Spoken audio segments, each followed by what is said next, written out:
Muy bien, bienvenidos a esta nueva clase de El Éxodo cuando son las 7 de la tarde en punto. Eh, Comenzamos nuestra reunión del día de hoy para explorar los capítulos 2 y 3 que habían quedado de tarea la semana pasada. Yo no sé si alguien alcanzó a echarle algún vistazo a los textos de los capítulos 2 y 3. Aparece ya un personaje muy importante en la historia de Israel. Ahí. Eh, sí, pero tú mandaste uno y dos. Ah, no, tienes razón. Era uno y dos. La clase pasada fue Sí, uno y sobre, dos, porque la otra fue la introducción que estuvo espectacular. ¿verdad? La otra fue sobre la introducción. Muy bien. Entonces, hoy es sobre los capítulos uno y 2. Ujú. Vamos a comenzar entonces dándole lectura a los capítulos. ¿Alguien que se ofrezca para leer el capítulo uno y otra persona para leer el capítulo 2? ¿O Bueno, sí? yo voy con el uno. Ya, por favor. Ok. Los descendientes de Jacob. Uno, los nombres de los israelitas que llegaron con Jacob a Egipto, cada uno con su familia, son los siguientes: Rubén, Simeón, Leví y Judá, Isaacar, Zabulón y Benjamín, Dan y Neftalí, Gad y Aser. Los descendientes de Jacob eran en total 70 personas. José ya estaba en Egipto. El crecimiento de la producción bueno, cuatro, cinco, seis. Después de que murió José y sus hermanos y toda aquella generación, pero los israelitas fueron fecundos y se multiplicaron hasta convertirse en una muchedumbre numerosa y muy fuerte que llenaba el país. Mientras tanto, asumió el poder en Egipto un nuevo rey que no había conocido a José. Él dijo a su pueblo: el pueblo de los israelitas es más numeroso y fuerte que nosotros. Es preciso tomar precauciones contra él para impedir que siga multiplicándose. De lo contrario, en caso de guerra, se pondrán de parte de nuestros enemigos, combatirán contra nosotros y se irá del país. Entonces, los egipcios pusieron a a Israel a los órdenes de capataces para que los oprimieran con trabajos forzados. Así Israel construyó para el faraón las ciudades de almacenamiento de Pitón y Ramsés. Pero a medida que aumentaba la opresión, más se multiplicaba y más se expandía. Eso hizo que la presencia de los israelitas se convirtiera en un motivo de inquietud. Sigo hasta el 2. Ok, por eso los egipcios redujeron a los israelitas a la condición de esclavos y les hicieron insoportable la vida, forzándolos a realizar trabajos extenuantes: la preparación de la arcilla, la fabricación de ladrillos y toda clase de tareas agrícolas.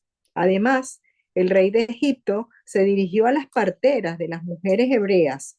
Una de ellas se llamaba Sifra y la otra Puá, y les ordenó: cuando asistan durante el parto a las mujeres hebreas, observen bien el sexo del recién nacido. Si es un varón, mátenlo, y si es una niña, déjenlo vivir. Pero las parteras tuvieron temor de Dios y, en lugar de acatar la orden que les había dado el rey de Egipto, dejaban con vida a los varones. El rey las mandó a llamar y les preguntó: ¿por qué han obrado así y han dejado con vida a los varones? Ellas les respondieron: porque las mujeres hebreas no son como las egipcias, tienen mucha vitalidad y antes de que llegue la partera ya han dado a luz. Por eso Dios fue bondadoso con las parteras. El pueblo creció cada vez más y se hizo muy poderoso. Y como ellas habían obrado con temor de Dios, Él las concedió una familia numerosa. Entonces el faraón dio esta orden a su pueblo: arrojen al Nilo a todos los varones recién nacidos, pero dejen con vida a las niñas. Ahí viene después el 2.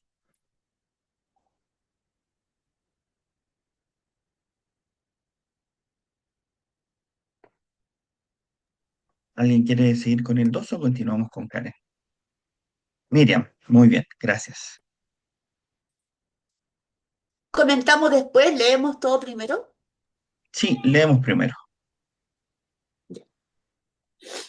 El nacimiento de Moisés.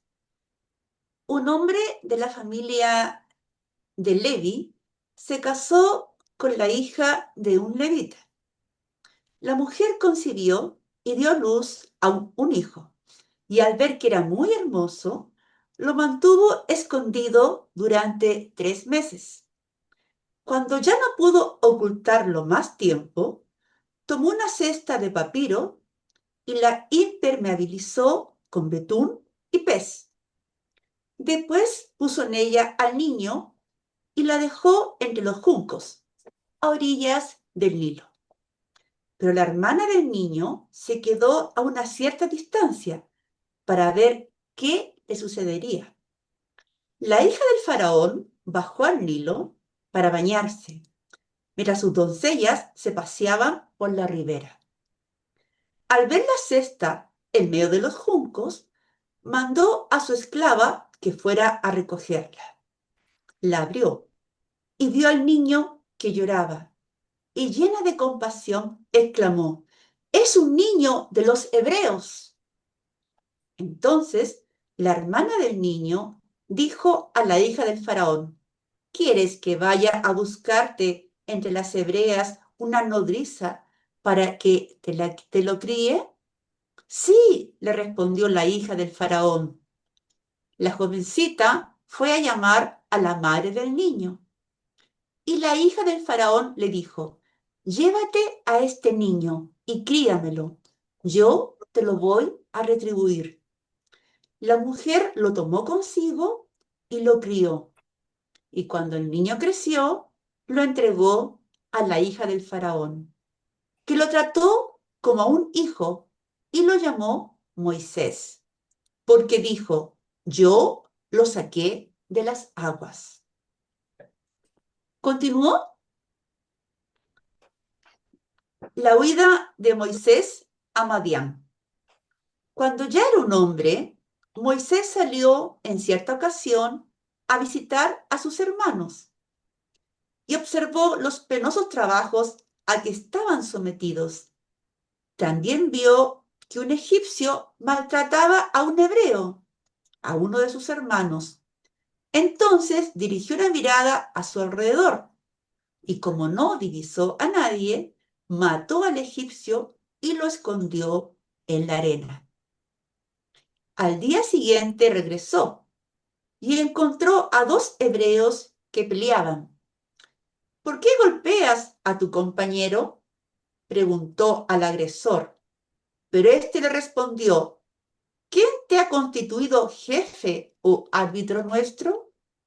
¿Acaso piensas matarme como mataste al egipcio?». Moisés sintió temor y pensó: «Por lo visto, el asunto ha trascendido». En efecto, el faraón se enteró de lo sucedido y buscó a Moisés para matarlo. Pero éste huyó del faraón y llegó al país de Madián.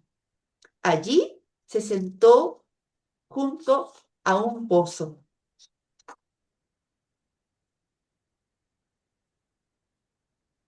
El sacerdote de Madián tenía 7 hijas. Ellas fueron a sacar agua para llenar los bebederos y dar de beber al rebaño de su padre. De pronto llegaron los pastores y las echaron. Moisés, poniéndose de pie, salió en defensa de ellas y dio de beber a sus ovejas. Cuando llegaron al lugar donde estaba Ruel, su padre les preguntó: «¿Por qué hoy han vuelto tan pronto?». «Un hombre, un egipcio», le explicaron ellas, «nos libró de los pastores, nos sacó agua y hasta dio de beber al rebaño». ¿Dónde está ese hombre?, preguntó él a sus hijas. ¿Por qué lo dejaron allí? Invítenlo a comer. Moisés accedió a quedarse en casa de aquel hombre y éste le dio como esposa a su hija Sípora. Ella tuvo un hijo y Moisés lo llamó Gersón, porque dijo: fui un inmigrante en tierra extranjera. El clamor de los israelitas escuchado por Dios. Pasó mucho tiempo y mientras tanto murió el rey de Egipto. Los israelitas que gemían en la esclavitud hicieron oír su clamor y ese clamor llegó hasta Dios, desde el fondo de su esclavitud. Dios escuchó sus gemidos y se acordó de su alianza con Abraham, Isaac y Jacob. Dirigió su mirada hacia los israelitas y los tuvo en cuenta.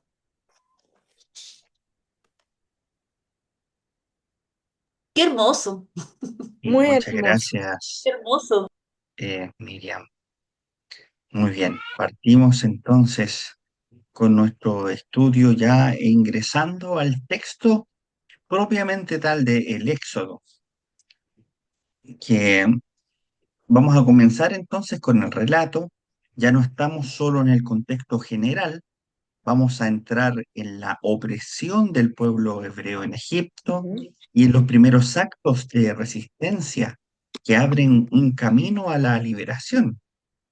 Pero atención, no veremos aún a Moisés levantando su vara, su bastón, sino a mujeres que desafían al imperio con gestos ocultos y a un niño que llora en una canasta, en una canastita que después algunos a las canastitas le pusieron por nombre el Moisés a las canastitas para Ajá, bebés. exacto.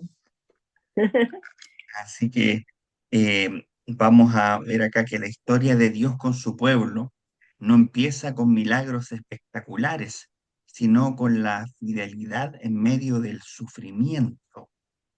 Eh, lo primero que vemos acá es eh, una frase que podemos ver que dice en el versículo 8: y se levantó sobre Egipto un nuevo rey que no conocía a José.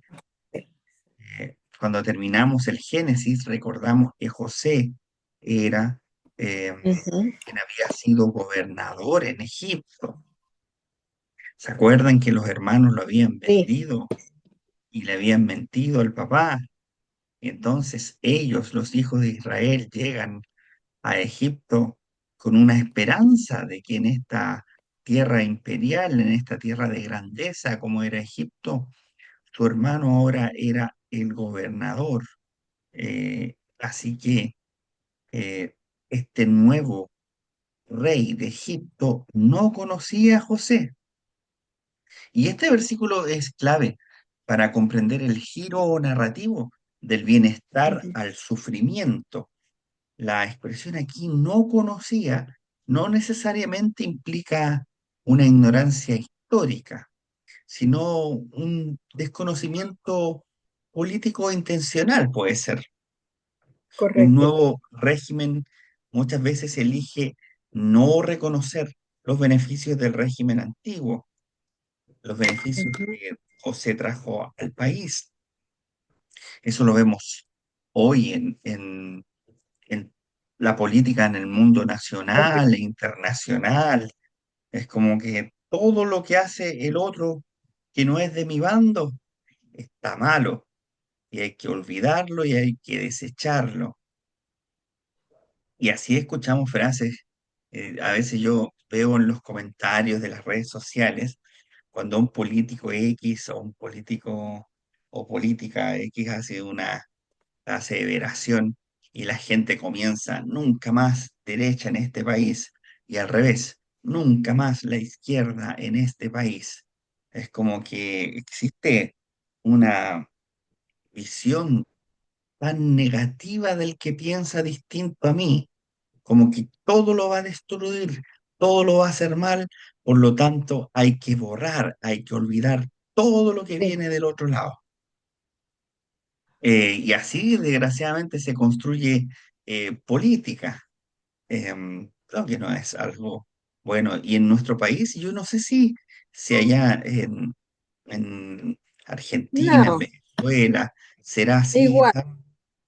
Puede que sí, ¿cierto? De hecho, son comentarios que me hacían otras personas de países X que esas rivalidades existían, pero no eran tanto. Pero bueno, suele pasar en el mundo político eso, que se desconoce al gobierno anterior. Y aquí tenemos a un faraón que no conocía a José o que desconocía a José, que no le importaba lo que José había hecho, dicho, había logrado. Eh, Egipto pasó por diversos cambios en su dinastía. Algunos expertos, como Israel Finkelstein, sugieren que este cambio refleja la consolidación de un poder egipcio nativo tras la expulsión de un pueblo que se llamaron los Hyksos, que era un pueblo semita que había gobernado Egipto. Ahora, teológicamente esto nos muestra cómo el olvido puede ser una forma de violencia. Al negar el pasado compartido, el faraón transforma a un grupo bendecido en una amenaza Ujú. y se provoca el miedo al pueblo y la política del control. El nuevo faraón teme que el pueblo hebreo, ahora ya más numeroso, ha crecido, se vuelva un riesgo estratégico en caso de una guerra, por ejemplo. Y su respuesta es estructural: trabajo forzado, construcción de ciudades, ciudades almacén, como vemos ahí en Pitón y Ramsés, la reducción demográfica encubierta, una degradación física y psíquica a través del trabajo. Y se habla de los oprimidos, que conlleva una matriz o un matiz de humillación dolorosa, no solo de presión laboral, sino que hay una humillación en contra del pueblo hebreo. El imperio transforma al pueblo de bendición en un enemigo interno y la vida es deshumanizada. Bueno, parece que todo sistema que convierte a las personas en recursos, ya sea por raza, por productividad o nacionalidad, repitiera la misma lógica de este faraón, en que Y ya hasta ahorita es una herencia que se mantiene hasta ahorita. sí, y del lado que sea, si Sí. no hay acá eh, casi eh, todo lo que es política hoy en día se centra en el bienestar político-económico Ujú. y en la instrumentalización del ser humano para obtener este bienestar muchas veces. Entonces, tanto los regímenes de izquierda como de derecha, en realidad muchas veces no le importa al ser humano ni su realización personal ni su felicidad, sino que su idea política, social, económica sea la que impere. Entonces, desde los tiempos de los faraones y acá de la expulsión de los israelitas, bueno, todavía no hay expulsión, sometimiento de los israelitas. Y vemos acá una historia interesante, que es la de las parteras hebreas, que se ve acá como una resistencia desde lo oculto. Es una jugada más brutal. En una jugada más brutal, la que hace el faraón cuando manda a matar a los recién nacidos, a los varones, por medio de las parteras hebreas, Sifra y Puá, y ellas desobedecen el mandato real. Cuando se les pregunta, dan una excusa ingeniosa. Las hebreas son más robustas y ya han dado a luz cuando llegamos. En un mundo donde la ley es sagrada, en especial la dictada por el rey mismo. Su desobediencia es un acto de fe política y espiritual. Y dice la escritura que Dios hizo bien a las parteras y les dio familia. El texto, Numerosa. sí, el texto premia la fidelidad, no con una aparición divina milagrosa, sino con descendencia y honra. Y en el contexto patriarcal del antiguo Israel, esto es una bendición muy grande. Este pasaje anticipa cómo las mujeres serán agentes clave de la historia salvífica, no desde el púlpito, sino desde la vida cotidiana, la maternidad, el cuidado y la resistencia silenciosa. Y es una cuestión que podemos rescatar en las escrituras, que están ahí siempre haciendo presencia las mujeres, a pesar de la desagradable situación legal que tenían respecto del hombre en esos tiempos aún. Y aparece en el versículo 22 ya un decreto de muerte pública que dice, todo hijo que nazca lo van a echar al Nilo y a las mujeres las van a dejar vivir. Cuando la estrategia oculta falla, el faraón expone públicamente su violencia, ordenando un infanticidio generalizado. El Nilo, que es un símbolo de fertilidad egipcia, se transforma en una tumba colectiva. Ahora, lo irónico acá es que este mismo río Nilo será el canal de salvación para Moisés en el capítulo 2. Algo que podemos ver ahí que hace como una especie de burla a lo que el faraón pretendía. Eh, Exacto. Qué sí, buena analogía. De verdad que me encanta eso cuando tú conectas todo eso.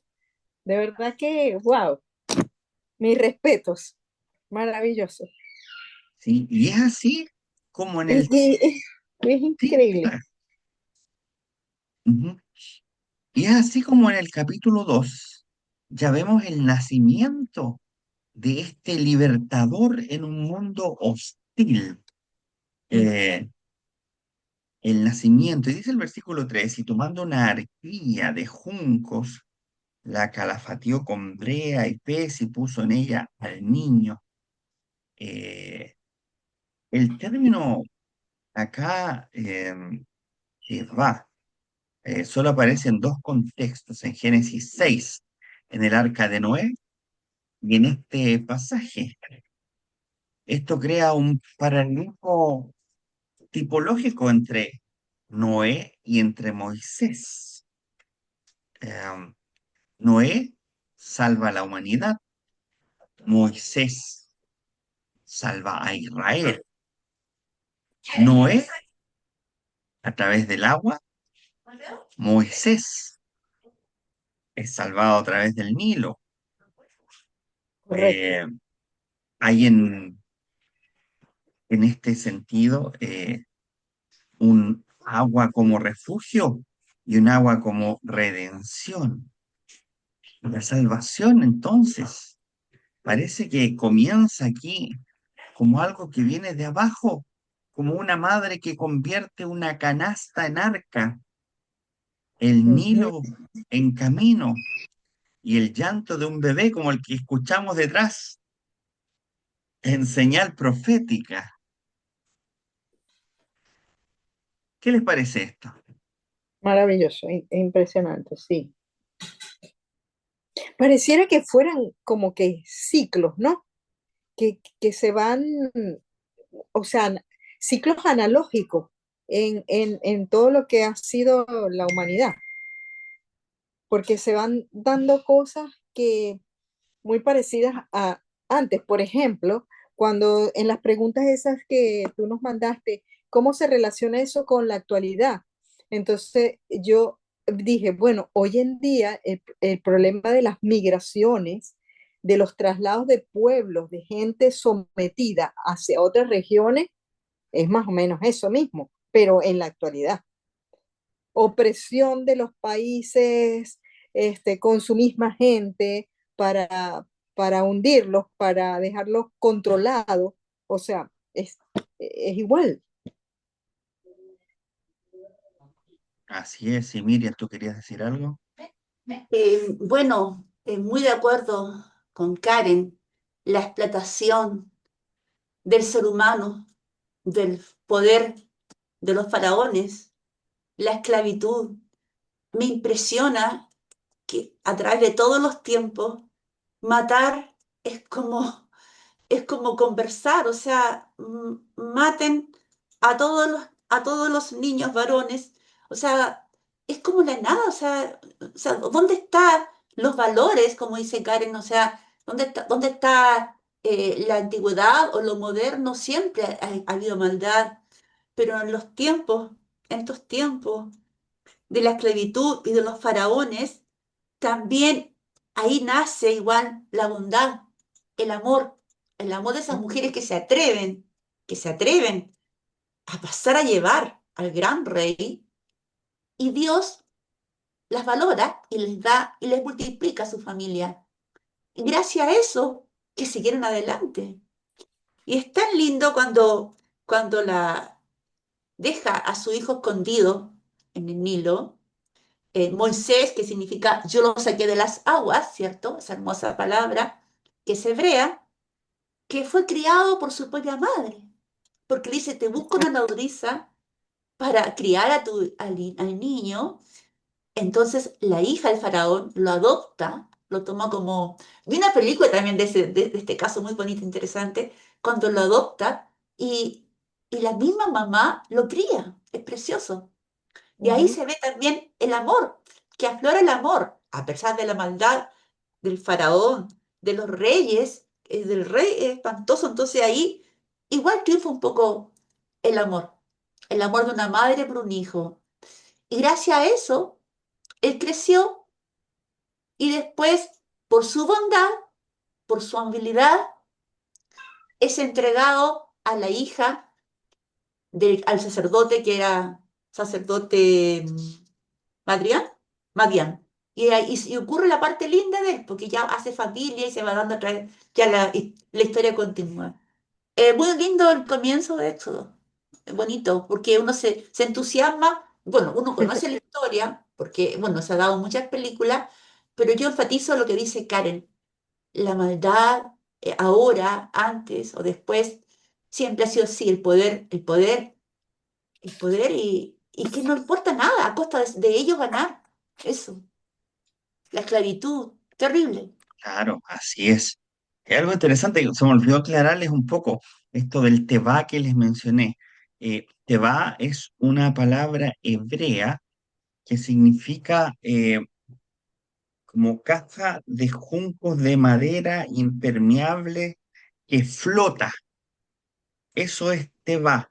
Y esta palabra aparece sí, dos veces en la Biblia, como les dice, una para referirse al arca de Noé, ajá, el Tebá de Noé, y el otro para referirse al Tebá, que es la canastita en que meten a Moisés. Eh, entonces, esto es algo bien bonito que nos sí, regala el texto bíblico, o sea, un arca gigante, la de Noé, versus aquí un arca pequeñita que salva la vida solamente de Moisés. Nos dan testimonio de la salvación de Dios.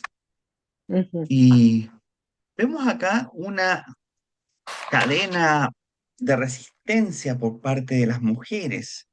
Eh, la madre eh, que oculta a- al niño por 3 meses. La hermana dicen que probablemente sea Miriam, que vigila a distancia, ¿viste? A Miriam ahí. Y la hija del faraón se conmueve y lo adopta. Y la madre vuelve como nodriza. O sea, hay aquí una especie de cadena femenina de resistencia sí, para proteger la vida. Eh, los hombres de estas mujeres no aparecen de inmediato.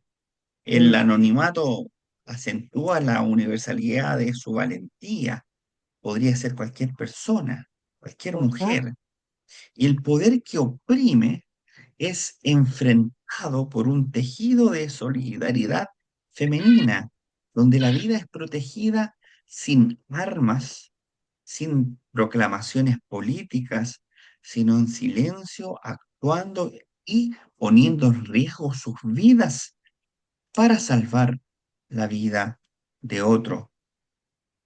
Y eso es algo muy bonito que vemos en el texto Muy acá. bonito, muy bonito. Sí, y vemos que aparece este personaje con un nacimiento espectacular, Moisés, con un juego lingüístico y una teología narrativa espectacular, porque dice que lo llamó Moisés o Moshe en hebreo. Dice, porque de las aguas lo saqué. Y en el hebreo parece derivar del verbo machá, que es sacar, sacar.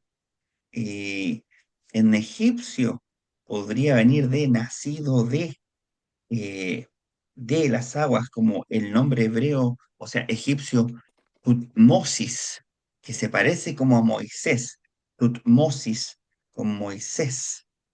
Eh, un teólogo, Tomás Schneider, ha señalado que esta etimología hebrea es probablemente una reinterpretación teológica posterior que puede invertir el sentido original de un nombre egipcio.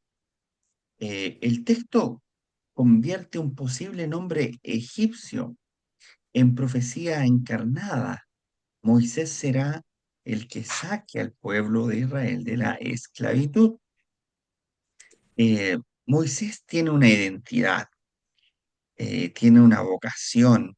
Moisés crece como egipcio, pero Los conoce, pues conoce toda. claro, pero solidariza con los hebreos.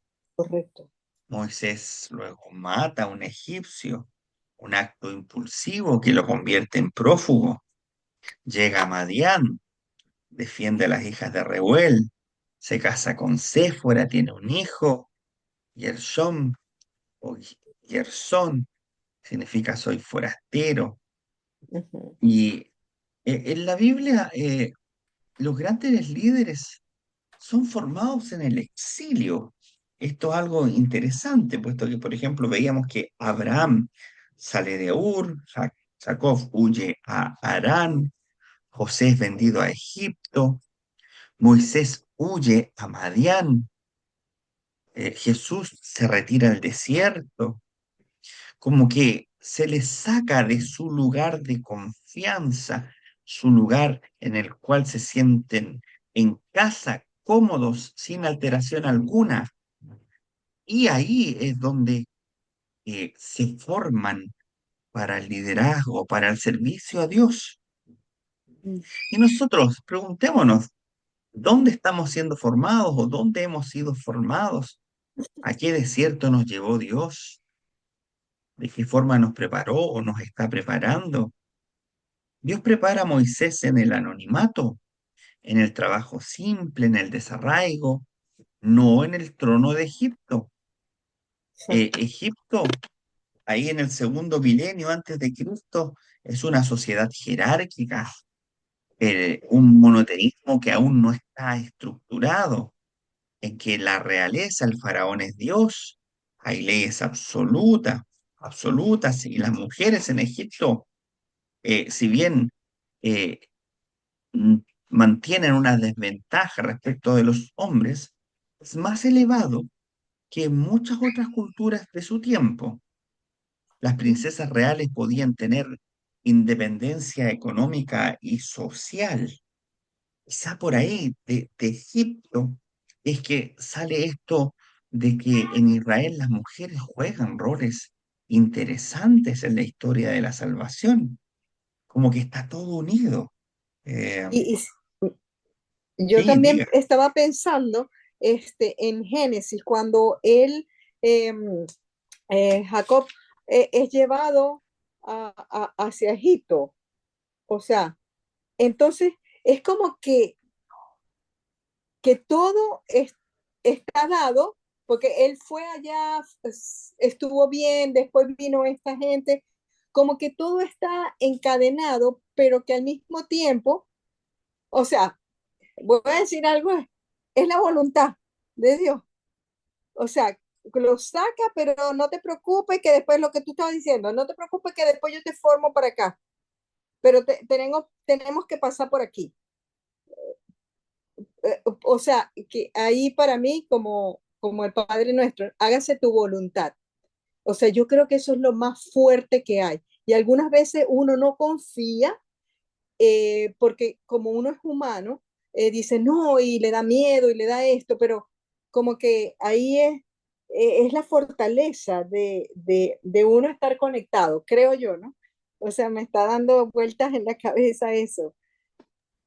Sí, está muy bien. Es que es muy bueno que nos dé para pensar, para poder reflexionar cómo está todo esto conectado. O sea, desde Egipto, una cultura muy antigua, se trasladan muchas costumbres, muchas formas de pensar a Israel. Eh, y luego vemos que eh, este señor Moisés se va a Madián, una región nómada, probablemente al sureste del Sinaí, un espacio de pastoreo, de desierto, de retiro. Entonces, el Éxodo narra la historia del surgimiento de una identidad que se opone al imperio, que recuerda lo que el imperio olvida y que resiste desde abajo, desde los márgenes. Entonces, en este relato de Éxodo 1 y 2, no vemos milagros portentosos, no vemos palabras proféticas que sean grandiosas, no vemos fuego que cae del cielo. Solo tenemos un pueblo que sufre, un poder de un imperio que tiene miedo, mujeres Ujú. que protegen la vida, un niño que llora y un Dios que, aunque parece ausente, está preparando la respuesta. Dios comienza la redención, no en el centro del poder, sino en los bordes del río Nilo, en las manos calladas de las parteras y en los pasos temblorosos de un joven que huye. ¿Qué temas teológicos, espirituales podemos rescatar de este texto? Como ya lo dijimos, en primer lugar, la fidelidad de Dios en medio del silencio. En Éxodo 1 y 2, Dios no habla, Dios no aparece, Dios no actúa directamente.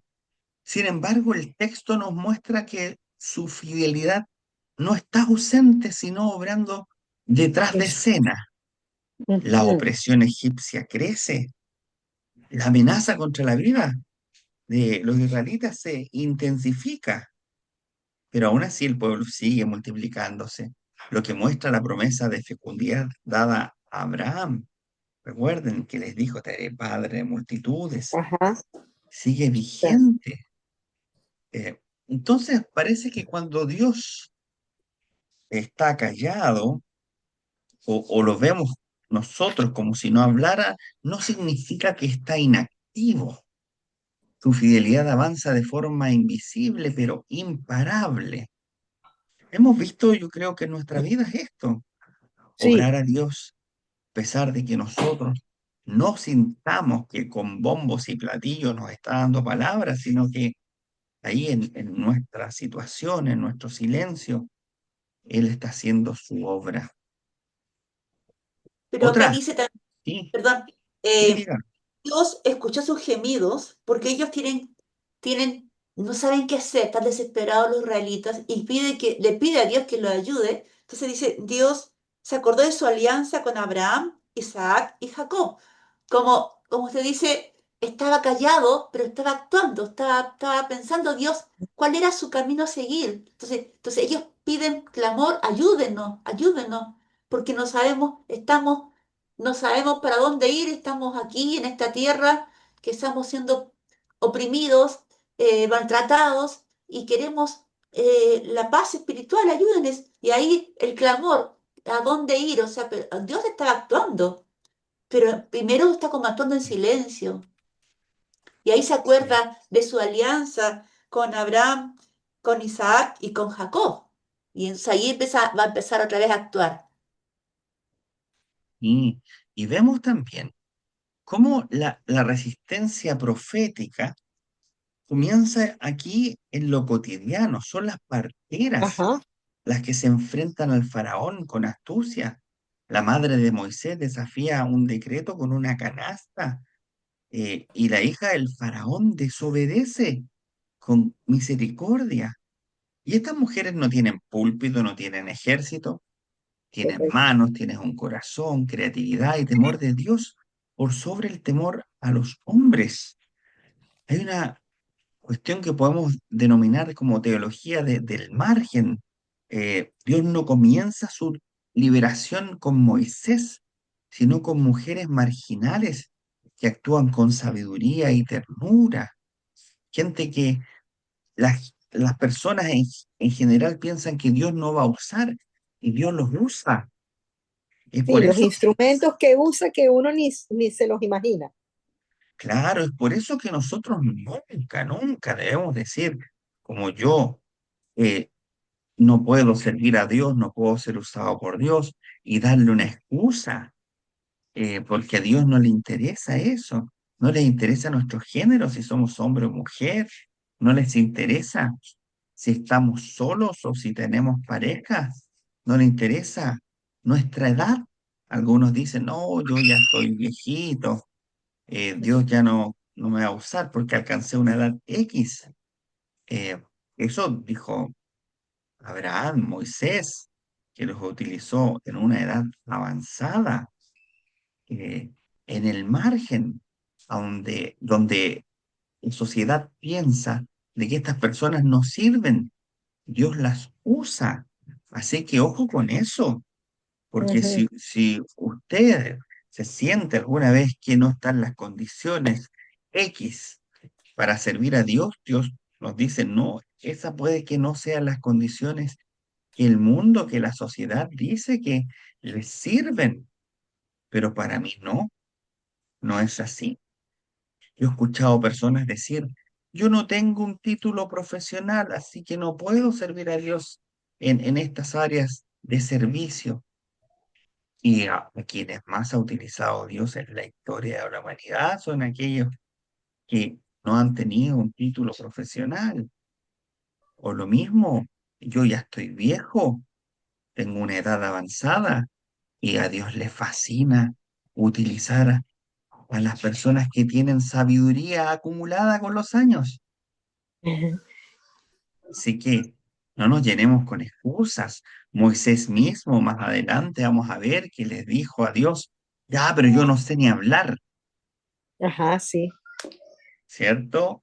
sí. Buscando excusas para no llevar adelante el propósito de Dios en nuestra vida, porque no nos sentimos quizás de que somos lo que Dios sí cree que nosotros somos, personas con dones, con talentos que Él utilizará para servirle. Y entonces, el poder opresor que busca destruir desde arriba, desde las órdenes del faraón, Dios responde desde abajo, desde mujeres, parteras, un niño en una canasta. Como dice Primera de Corintios 1:27, Dios escogió lo necio del mundo para avergonzar a los sabios. ¿Cómo nosotros resistimos proféticamente desde lo pequeño, desde lo cotidiano, desde el margen? Algo para preguntarse, o somos de los que le dan siempre excusas a Dios. Otro punto es que el imperio teme la vida, teme de que se multipliquen los israelitas, pero Dios bendice. El miedo del faraón no es militar acá, sino demográfico. Los israelitas no le habían declarado la guerra. Exacto. Eh, el texto es claro, dice, el pueblo de los hijos de Israel es más numeroso y más fuerte que nosotros. Y en respuesta a eso les impone trabajo forzado, un infanticidio encubierto, un decreto abierto de muerte. Sin embargo, la vida sigue floreciendo, pues cuanto más se les oprime, más se multiplican. El poder humano puede oprimir cuerpos, pero no puede detener nunca la bendición de Dios. El crecimiento del pueblo oprimido es una protesta silenciosa contra el faraón. ¿Cómo resistimos hoy nosotros a una cultura que desprecia la vida del ser humano, que invisibiliza a los débiles, que convierte al ser humano en una cifra, en un número? Hoy existimos muchas veces para que nos cuenten solamente las cabezas en esta democracia, en los censos, en los votos, pero a nadie le interesa realmente la vida del ser humano. ¿Cómo resistimos hoy desde nuestra vida cristiana, desde nuestro luteranismo, dentro de la palabra profética que Dios nos entrega? Palabra profética, entiéndase, hablar desde lo que Dios nos muestra, nos habla en su palabra. Y la identidad, como vimos, se forja o se ha forjado en la tensión, en el exilio. Moisés es un hombre con una identidad fracturada, nace Ujú, hebreo, es criado como egipcio, es rechazado tanto por los hebreos como por los egipcios, huye a ujú, Madián, donde se convierte en un forastero extranjero, en tierra ajena, dice el texto. Y esta es una frase profundamente existencial, ujú. porque no solo geográfica, sino interna. Moisés no encaja en ninguna parte. Sin embargo, esta fractura es lo que se va a convertir en una formación fundamental Fortaleza. para su vida. Ya, hay una teología del desarraigo. Dios forma en el margen lo que luego enviará al centro. A veces podemos sentirnos desubicados. Podemos sentir que tenemos una situación de ruptura respecto a lo que estamos viviendo. Quizás me siento diferente, siento que estoy parado en un lugar que no me corresponde. Y quizás es ahí donde Dios nos puede estar también formando, en un momento en que no escuchamos la voz de Dios en ese sentido. Quizás es ahí donde Dios está obrando tranquila y pasivamente. Porque la salvación muchas veces comienza con actos pequeños, no con milagros espectaculares. El lector que conoce el Éxodo, si usted ha leído alguna vez más adelante o ha visto las películas, sabe lo que Ujú, viene. Las plagas, las señales, el mar sí, rojo, todas esas cuestiones grandiosas, el maná del cielo. Uf, pero la historia comienza aquí con acciones pequeñas. Nada en estos capítulos es estrepitoso en sentido estricto. Todo es profundamente humano. Y sin embargo, Dios está en cada momento, en cada gesto. Y el rostro de Dios se empieza a dibujar en el clamor del pueblo. Clamaron los hijos de Israel, y Dios oyó su clamor, su gemido, se acordó del pacto, de la alianza, de la promesa, los miró, los reconoció. Aquí Dios se reencuentra con su pueblo, no porque los hubiera olvidado, sino porque el clamor humano despierta aquí el dinamismo del pacto. El dinamismo es que en esto de que la relación con Dios no es solamente una contemplación o un saber en la conciencia, sino que es relacional. Yo clamo y Dios escucha. Es una acción divina esto. Dios no es sí. indiferente. Eh, ¿Hemos tenido nosotros alguna vez la capacidad de clamar a Dios? De tirarnos de guata al suelo a clamar. Reconocemos que Él nos escucha y nos responde a su tiempo. A veces clamamos en un tono quizá que no corresponde según algunos, como cuando decimos, Dios, ¿por qué? ¿Cierto? Ujú, ¿Por qué a mí? Eh, y en un sentido estricto, Alguien podría decir las típicas frases, no, pues que esto no hay que preguntar por qué, uno no tiene que quejarse de Dios de nada. Pero yo en lo personal, cuando veo a personajes bíblicos como Abraham, como Moisés, como David, son gente que cuando pasa por problemas no se hace el indiferente, dice, ¿sabes qué más? Chao, me voy, desaparezco. No hay Dios, no hay pueblo, no hay religión, no hay nada. Adiós, me fui. Sino que como ellos responden es en esa lucha con Dios, ¿por qué, Señor? ¿Por qué a mí, aunque esté mala, aunque se esté haciendo la víctima? Pero la inclinación de ellos es a ir ante Dios. Sí, como diciendo, no puedo más.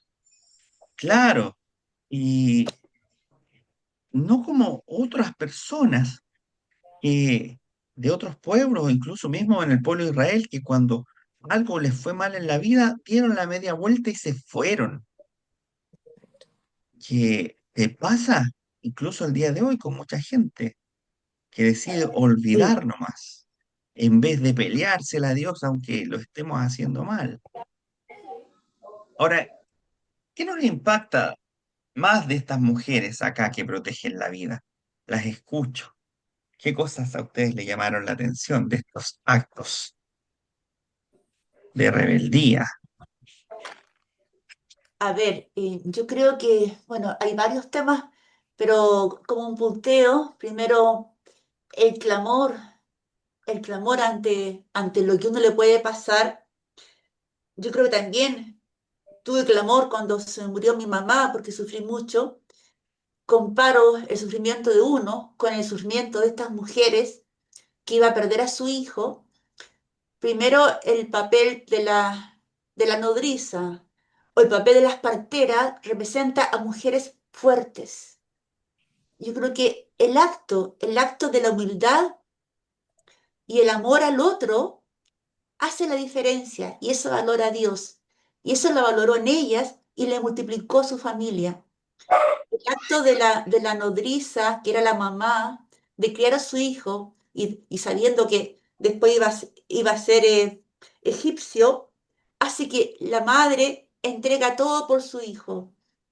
Si lo comparo con nosotros, yo creo que hay que ser humilde y ante tantas desgracias como ahora en la política, en la economía, yo creo que la palabra de Dios, la palabra de uno, el gesto hacia el otro, es lo primordial.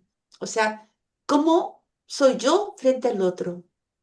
O sea, Karen dice, a mí me envuelve, me deja así como me entrelaza todo. O sea, la palabra, cómo se están uniendo los hechos de Éxodo y cómo nosotros debemos unir nuestras vidas para tener más a Cristo con nosotros, pero no solamente ser egoístas, sino que abrirnos a otras personas.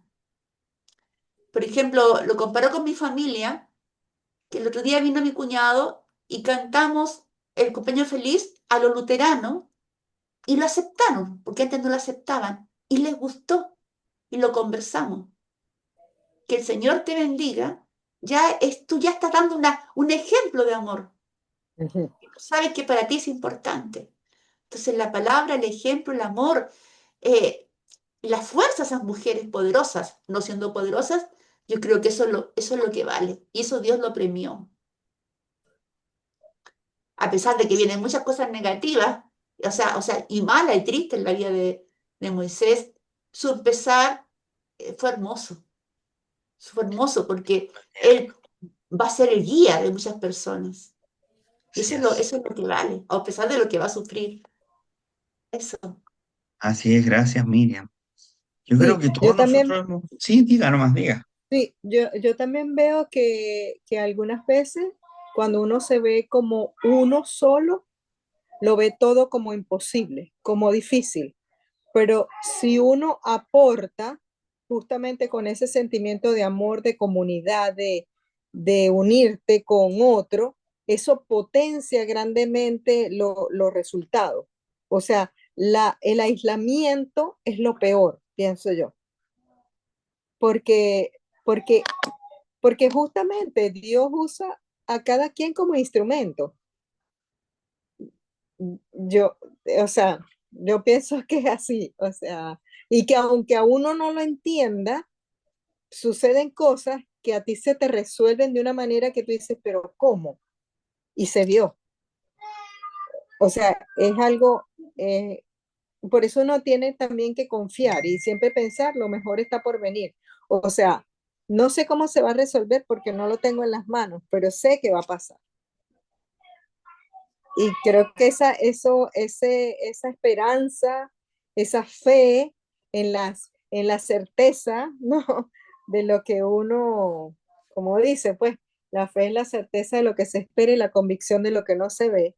Yo creo que eso es súper poderoso, súper poderoso. Que hay algo más que está, que sobrepasa, que es omnipresente, omnipotente, o sea, pero, pero debes creer, o sea, o sea, no, por eso no, pienso que siempre tener una disposición a dar lo que tú tengas, a dar lo que tú tengas. O sea, y lo que tú dijiste me encantó, eso de que algunas veces creemos que no servimos ya por la edad, porque, bueno, yo, por ejemplo, que pasé de Venezuela a Chile y de Chile para acá, y yo digo, Dios, ¿en dónde estoy? O sea, y siempre digo, bueno, no entiendo por qué, pero aquí estoy. Así que me pongo en tus manos, ya. No, no sé más. Muy bien, gracias, Karen. Eh, entonces, a modo de conclusión, después cuando les mande el PowerPoint, ahí van a quedar algunas preguntas para reflexionar.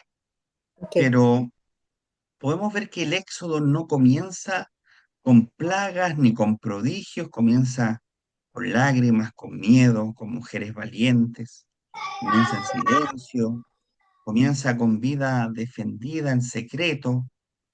Cuando el imperio se hace más cruel, Dios comienza a preparar una respuesta y esa respuesta puede ser un bebé en una canasta, en un arca.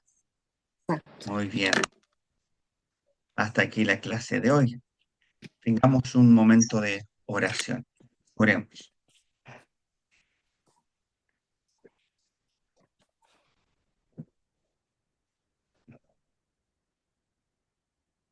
Señor Dios Todopoderoso, Dios de la vida, que actúas incluso cuando nosotros no te vemos. Te damos gracias por los pequeños gestos que resisten el mal, por los corazones que protegen la esperanza y por tu promesa que sigue viva, aunque estemos a veces bajo el peso de faraones en nuestras vidas. Haznos, Señor, como las parteras, como la madre de Moisés, como su hermana. Haznos, Señor, disponibles para actuar, aunque sea en lo oculto. Úsanos, Señor, y ayúdanos a tratar de no tener excusas para servirte. Oramos en el nombre de Cristo Jesús, nuestro Señor. Amén. Amén. Amén. Muy bien. Buenísimo, me encantó. Para la, Gracias. sí, Muchas Gracias gracias, por Héctor. dedicarle tu tiempo para enseñarnos. Gracias. para la Que próxima se semana, bonitos capítulo sus- 3. Ya. ¿Ya? Somos Capítulo 3. instrumentos de Somos instrumentos, eso es. Muy bien. Bien, gracias. Un Muy bien. Gracias. Chao, abrazo. Feliz chao. Que noche. estén bien. Que Flores. te mejore Nos tu vemos. esposa. Chao, Chao. besitos. Chao. Chao.